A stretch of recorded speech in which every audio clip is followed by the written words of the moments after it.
Hello everyone and welcome back to my YouTube channel.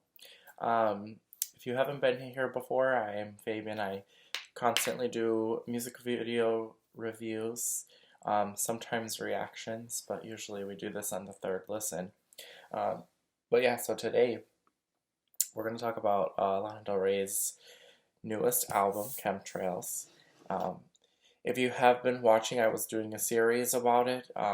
As of right now, Lust for Life video is at a little bit of a delay. Chemtrails came at us a little bit too fast for me um, to kind of get it up there, but it will still be part of the installment. Um, so that will be up in a week or so as well. But with that being said, let's get into Lana Del Rey's new album, Chemtrails Over the Country Club. So first track is called White Dress. Also, the way it works is, because I'm not trying to get flagged or anything, I will be listening to the song. This is going to be my third or fourth listen. I still haven't ranked anything. It's really hard. I don't know where to place stuff yet, so I'm still figuring it out in my mind, and hopefully we can do all that together. But other than that, let's just get into it. So yeah, the first is White Dress, and I'll be listening on these. So the first thing I'll say, as I'm just gonna say as we go along, since you guys can't hear anything, but basically, her voice right away is very Lizzie Grant. I think we were all expecting that kind of like reviveness of this, her origin singing, and this is. I don't think this is the music that would have gotten her famous, but she can do it at her level of artistry now, and it's not going to be a problem because people will receive it well. She's been guiding us here kind of all along. So, with that kind of being said, it's really nice and fresh to hear her vocals this way. It's kind of a little bit babyish. It's like the best thing I could think of, but and also in a way is like the sound of her. She's kind of like singing, screaming, but like low. The other thing that I noticed is the part where she says down in the music business conference or something like that, because it's spoken, it's disruptive a little bit. That's not bad. That just means that it's not gonna like stick with everyone, and that's totally fine because again, it's a little bit disruptive. So I can see that kind of interfering with people's enjoyment of the song.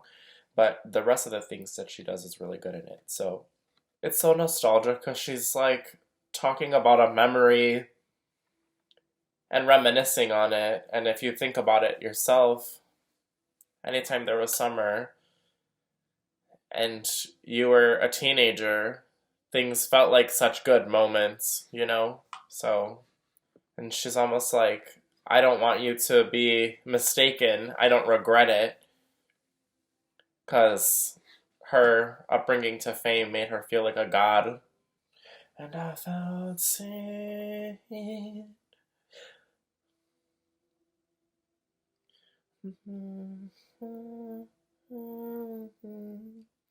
I could literally hear her hum all day. Made me feel like a god. I love this toned down section of the ending of the song. Yeah, the fucking build in the song to the outro is so smooth. And it's literally a memory, like it's very specific places. I mean, she could completely be making up a story, but I feel like things like this and the way she sang it with how she sang it puts a new kind of emotion around the song. Also, as the first track goes, being part of the album, it's very what I expected and what I wanted from the album. And even following up from Norman Rockwell, I think it was like the next sound from that, for sure. And then you have this godly, heavenly song of Chemtrails. Let's go. It's hard because the song is building in the middle, and y'all know that that's the part that just pulls you in completely. But I love the way that this song builds. And also, the way she sings is so poetic. Like, even reading her poetry, her singing it is just such a different elevation. Then the music builds and her voice goes down. And then she starts introducing those ad-libs in the back. And very old reminiscent sounds from Born to Die. And a little bit of them are still Norman Rockwell. But then it's also a Chemtrails track. She gives you so much personality in this album within these first two songs, because she's talking about herself, like her origins, and she's into zodiacs and stuff like that. Like, she's giving you personal things. I think that's really cool because it's very open of her to do, and we've never had that as much as we have. There were things she sung about and talked about, but not in this specific kind of way. So I think I really appreciated that. She just does some very classic Lana things, like this little ending of Chemtrails with the drum beat and her voice. Here's Tulsa Jesus Freak. I don't think... First impression of this song was that it's definitely like a sex song. There's definitely sex behind this. Glow. I love the way she uses her voice to speed up, like, momentum. The fucking laugh. Her fucking laugh. Trade this body for the can of gin. It's like she drinks gin. And these are just her thoughts. I actually love the way she says White Hot Forever. I'm kind of happy she didn't name this track that, because I know it was renamed.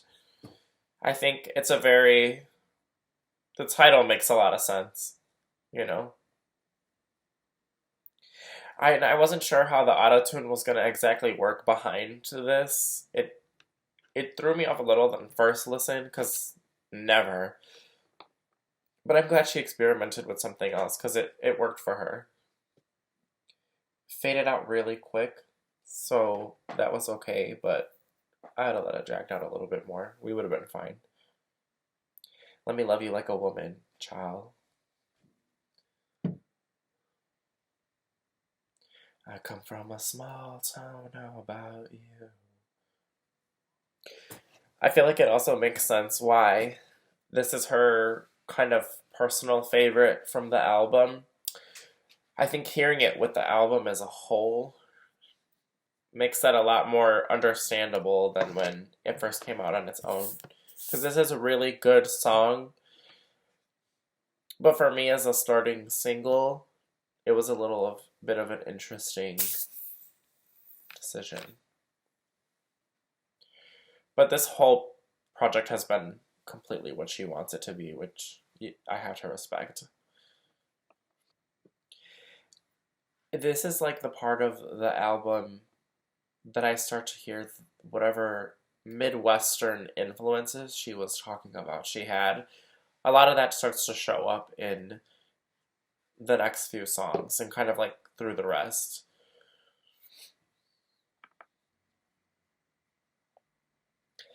And the How to Disappear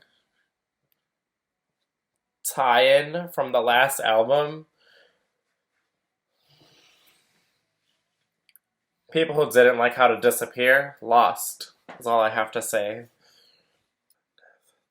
Just cause you keep me believing. That part is so cute. You won't get that part in a song again.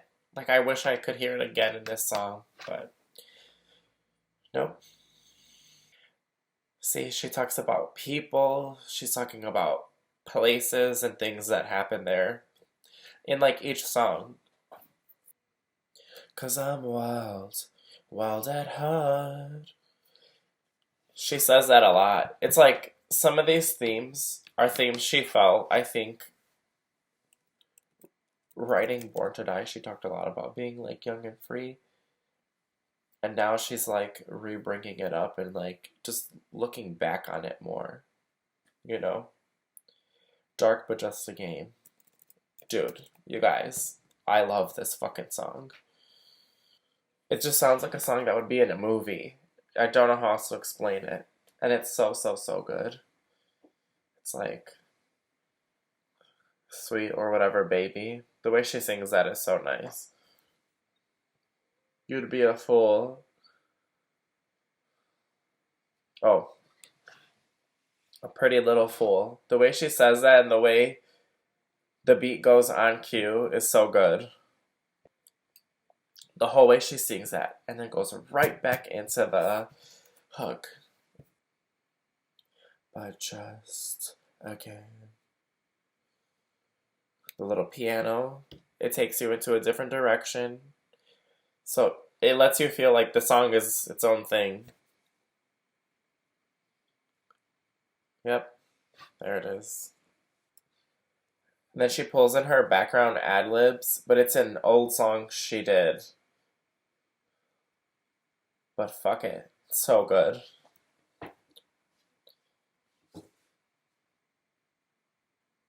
It's dark. Yeah, there was that part where she pulls in the like, yeah, yeah, yeah. It kind of sounds like that. And that's very almost, I want to say like ultraviolence.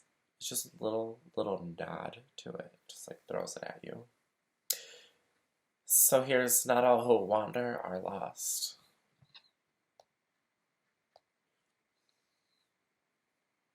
So this is like talking about someone she knows. This is so cute, this song. This is like her first song that she kind of repeats the chorus lyrics. But the way she sings it is so... It's a little moving, but I feel like that's a little cheesy to say. Or not the right feeling. She does it well. So, I like it. And I kind of feel like same, like I can relate. Because I guess, yeah, I guess I would say like, in a sense I feel like that person. Curious little minds. I wonder if she was talking about her fans. It would relate. Look at you, I wanted to look at me, look at you.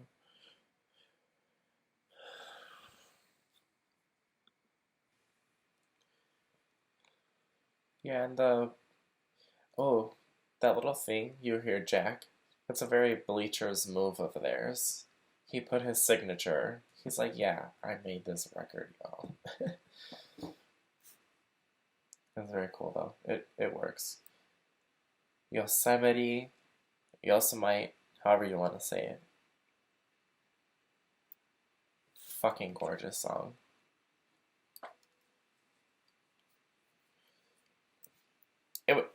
You can definitely hear the elements that would have made it fit on Lust for Life.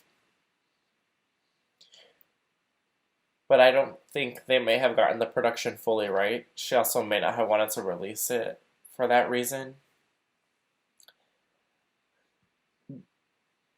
It almost sounds, and I think because it fits on the record so well that it could fit. Or no. It could sound like Jack kind of touched it a little bit more and helped tie it in with the album itself.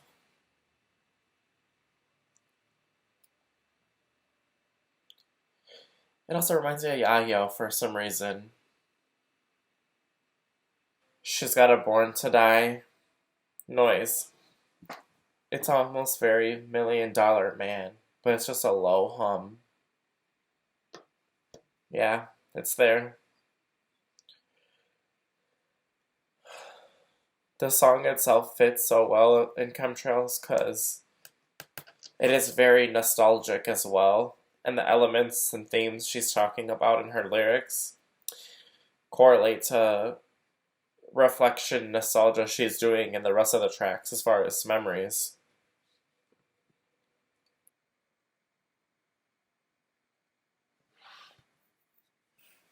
Let me see something real quick. Okay.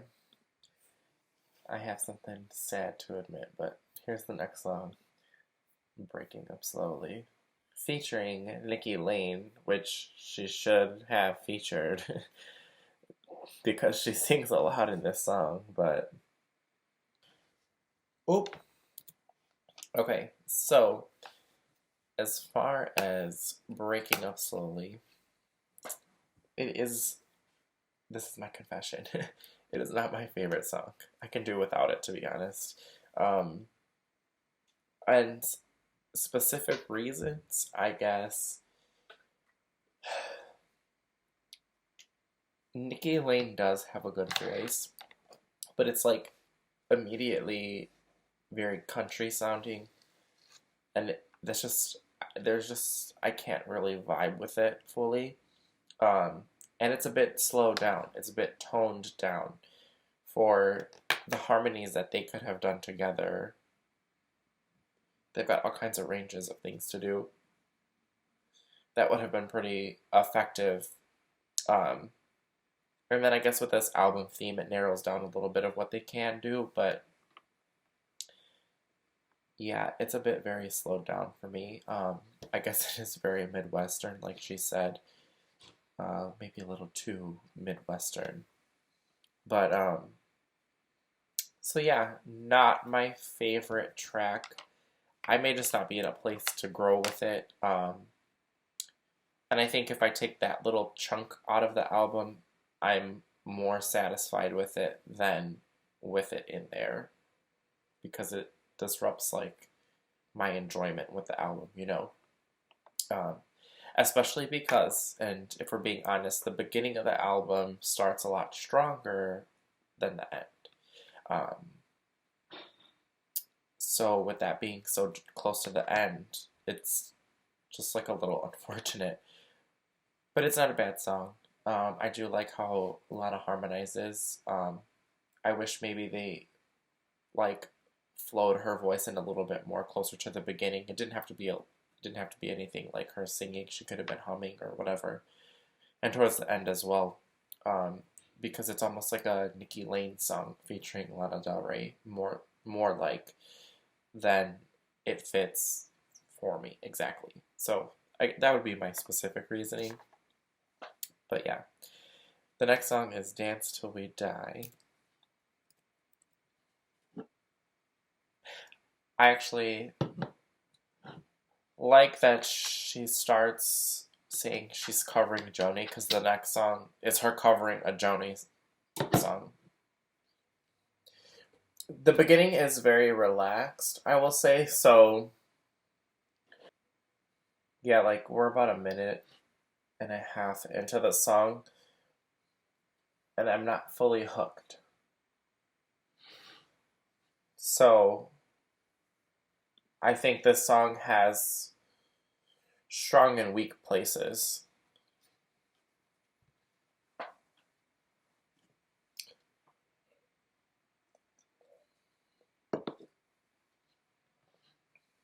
But she's telling another story. She's got some Norman Rockwell sounds in the back as well, tying things together. I can't exactly pinpoint them, but like Mariner's apartment complex. A little bit like that. But in a good way.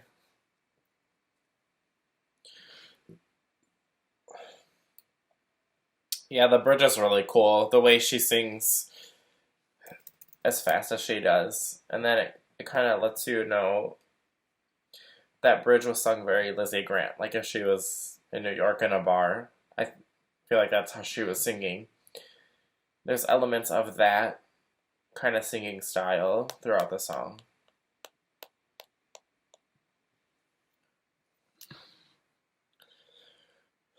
So, I'll just start talking about it.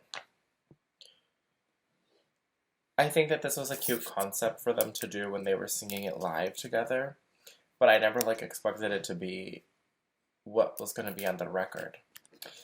It's a really good cover. It's a really good song. They all sound beautiful together, but it doesn't feel like an exact like song for the album. I don't know how to explain this.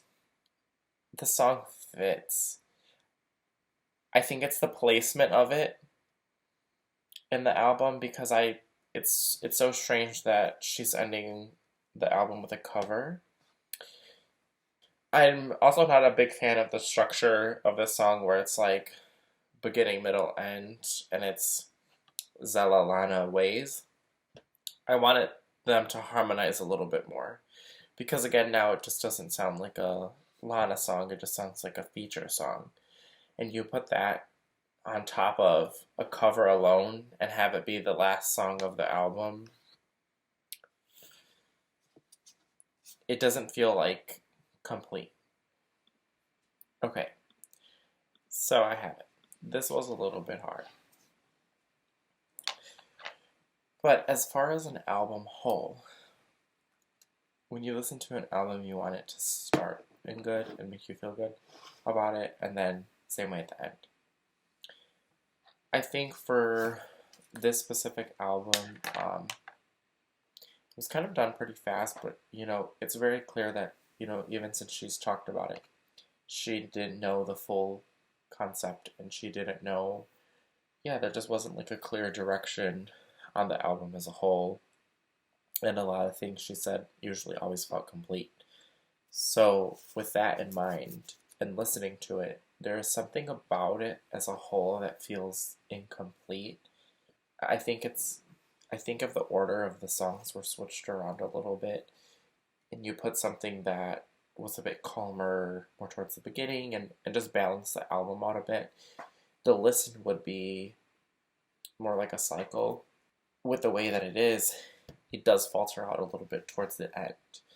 And with that in mind, especially putting a cover song plus being a feature as the last song, it doesn't feel like her voice was essentially the last, so it doesn't tie it all in together. Same thing with the elements that are in the beginning half of the album. After Dark But Just a Game, there's not a lot of like other experimental things that kind of really tie in together with like the rest of the concepts of like where other songs were taken to a more it factor. Whereas the last three songs they're good listens, they're very enjoyable, but there are definitely like the weakest links. So then it also makes you think a little bit more. We haven't gotten a short album in a long time, so I'm not trying to be ungrateful or like sound like a brat, but it's a possibility that there could be a deluxe. We are still in quarantine, and a lot of artists are releasing deluxe a few weeks to a few months later to kind of extend this period and era of their music out a little bit. So that's my hope. There's nothing really that kind of confirms that idea, other than the fact that she didn't put a few certain songs on here that she kind of made publicly known that she was really heavily considering. So with that in mind, I feel like there's a chance that the songs like Dealer and the other ones that didn't make it would be on a deluxe and kind of end and complete the album. Now that we're at the end, you can kind of tell that it's just whatever she wants. This is like all how she's just feeling, and she's really relaxed and comfortable and open with all of it. So, like I said earlier, that's something to really respect. Let's talk about the tracks, the rankings that I have here. So I'm not sure everyone else's ranking. I like to leave this option open for everyone. If you want to leave your ranking below, I would love to see the comparison. I don't think anyone's ranking is wrong because it's whatever's personal to your music taste. Mine, I personally think Breaking Up Slowly is definitely my bottom track. The cover for Free would be above that because I think I am going to really grow to the cover. I really have been looking forward ever since Zella talked about it, because I was really big on Zella Day when she debuted. But I think this whole time I was really, really looking forward to a Zella Day and Lana Del Rey collaboration. And I also think Ways Blood deserved a solo collaboration on the album as well. And those could have been spread out throughout here, and it would have been great, I think. Putting them together was nice, but with them being together, I really would have liked to hear them harmonize more in the beginning and a little bit more in the end, for it to feel like a full, like, revamp of this cover, and really helped made it feel their own. For some reason, this time around, her cover, we've talked about them before, I enjoy covers that when people do them, but it has to feel like your own. So there's that. The next song I would put above that is Dance Till We Die. It's not a super lengthy track, but it is lengthy enough that I think I would need it to be a little bit more engaging in other places, other than the bridge. The song above that, so this would be, what is there, 11 songs? This would be my 2, 3, 4, 5, 6, 7, 8th track, is Let Me Love You Like a Woman. I do like the song. This is where you start to get a lot of personality from the album, essentially, and the themes she wants to talk about. I think this track would have stood out to me a lot more if I just heard it on the album rather than have it be a lead single, if that makes sense. The song in the mid, kind of close to the middle, is Not All Who Wander Are Lost. There's something, as far as in a general rule, that a repetitive chorus doesn't fully attract me, and I think when that was my first listen and was my first opinion of the track, that's where it has to kind of fall. But I am growing to the song a lot. I just don't know if it has the entirety to be above another song at this time, you know? So then there's Yosemite, and that is the 6th song. This is pretty right in the middle as well. Yosemite is really nice because the chorus is so beautiful, and it constantly loops me in. So I just love the song for that reason. There's a little bit stuff before the pre-chorus that I'm not fully invested in, so I'm still trying to like dive into that and get everything out of that part before I see if it can also elevate up a bit. Wild at Heart is a really good song too. I think because it starts being that Midwestern vibe is where I put it at this place, because there's almost a countryness to it. It's a countryness that is enjoyable, that I wish Breaking Up Slowly with Nikki Lane had a little bit more of. It also sounds like a Norman Rockwell song, so I have to put it here. But the songs above that give credit to the album for being and making what Chemtrails is and what I completely expected. So, top 4 songs. Starts with Tulsa Jesus Freak. I love it. I love the elements of that song. The only thing that does pull it back a little bit is the auto-tune. I am a fan of it with her, but it did throw me off in the beginning, so I think each listen, it still throws me off a little bit. They just did it so well that it's smooth. Like, the transitions from voice to auto-tune are very smooth. So, I mean, hey, she's top 4. So then, Dark But Just a Game definitely shocked me as far as a track on this album, because it does surprisingly fit this album really well. It's a very, very well-produced track. What else about this song? There's this little snip in the back of that song. It's such a small detail, but it's so good. Yeah, this song is just like such a good Like, if I was walking outside, I would feel like the main character, is basically how this song makes me feel. Okay. The second best song on the album is White Dress. I think that song is fantastic, but I definitely think the quick talking part about the business conference, it's effective the way she does it, so I enjoy it. But I can totally hear it being disruptive for other people. It's literally the only thing that would compare next to what Chemtrails does. And Chemtrails is personally my favorite track off the record, which is surprising because the singles don't usually end up being my favorite song from the album, especially not the first one. But everything this song does, the element, is just completely 100%. The next best thing. I'm so excited. Yeah. Anyways, thank you guys for listening to me ramble about this album as much as I have. This was my first listen on my own individually. And even though I'm sharing it with you guys, it was really nice to have, because I haven't been able to do that yet with life. So I'm happy. I am satisfied.